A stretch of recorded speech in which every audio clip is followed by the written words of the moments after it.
শিখাও.com-এ কিভাবে আপনার account open করবেন সেটা আমি দেখাবো। প্রথমে শিখাও.com-এ চলে আসবেন। বানানটা খেয়াল করেন শিখাও.com। এখানে প্রবেশ করার পর আপনি ২ টা অপশন পাবেন লগইন এবং রেজিস্টার। যাদের ইতিমধ্যে অ্যাকাউন্ট ওপেন করা আছে তারা লগইনে ক্লিক করে এখানে লগইন করতে পারবেন। যাদের অ্যাকাউন্ট ওপেন করা নেই তারা রেজিস্টারে ক্লিক করবেন। ক্লিক করার পর আপনার নাম দিবেন। তো আমি নাম দিচ্ছি। আমার নাম দিচ্ছি ইমরান হুসাইন। এরপরে আপনার ইউজার নেম দিবেন।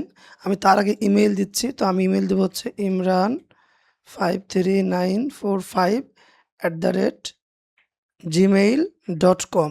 তো আমার যে ইমেইলের যে ইউজার নেম আমি আ সেটাই দিব 53945। ওকে। এরপরে আপনাকে পাসওয়ার্ড দিতে হবে। তো পাসওয়ার্ডের ক্ষেত্রে আপনি আপনার মতো পাসওয়ার্ড দিতে পারেন। তো আমি এখানে আমার একটা পাসওয়ার্ড দিয়ে দিচ্ছি লাইক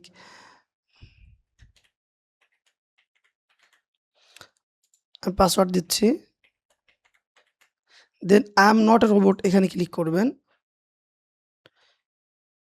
ক্লিক করার পর আপনি রেজিস্টারে ক্লিক করবেন।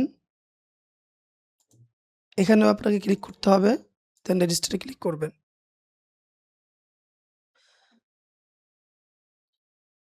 আচ্ছা এখানে সম্ভবত আমার পাসওয়ার্ডটা ম্যাচ হয়নি। এই কারণে এই প্রবলেমটা দেখাইছে। তো আমি পাসওয়ার্ডটা আবার টাইপ করতেছি।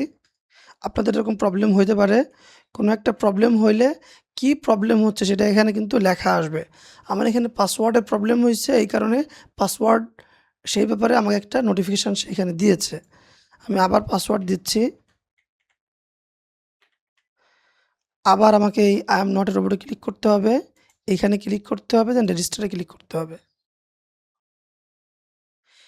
এইবার আমার পাসওয়ার্ডটা ঠিক ছিল। এখানে আমি জাস্ট আপনি এখানে টেক এ ট্যুর এ ক্লিক করতে পারেন যে কিভাবে কি কাজ করতেছে এটা দেখাবে যে কোথায় কি পাবেন। তো আমি এখানে স্কিপ করতেছি। আমার অ্যাকাউন্টে অলরেডি লগইন হয়ে গিয়েছে। এইভাবে করে আপনারা শিখাও.com এ লগইন করতে পারবেন। এখান থেকে আপনার কোর্স আ আ কোনগুলা সেগুলো আপনি দেখার জন্য আপনি যদি কোর্সে আসেন, তো আমি যেহেতু এখনো পর্যন্ত কোনো কোর্সে এনরোল করিনি, একদমই নতুন অ্যাকাউন্ট, তাই এখানে কোনো কোর্স দেখাচ্ছে না। আপনার ক্ষেত্রে কোর্স দেখাবে। তো আমি এখানে ক্লিক করে শিখাও.com এর মেইন ওয়েবসাইটে চলে গেলাম। তো পরবর্তীতে আপনারা যখন লগইন করবেন, সেখান থেকে আপনি আপনার কোর্স কীভাবে খুঁজে পাবেন? আপনি ড্যাশবোর্ডে চলে আসবেন। এখান থেকে কোর্সে আসবেন। আসার পরে আপনি আপনার সকল কোর্স এখানে দেখতে পারবেন। আপনি যে কোর্সগুলাতে এনরোল করেছেন।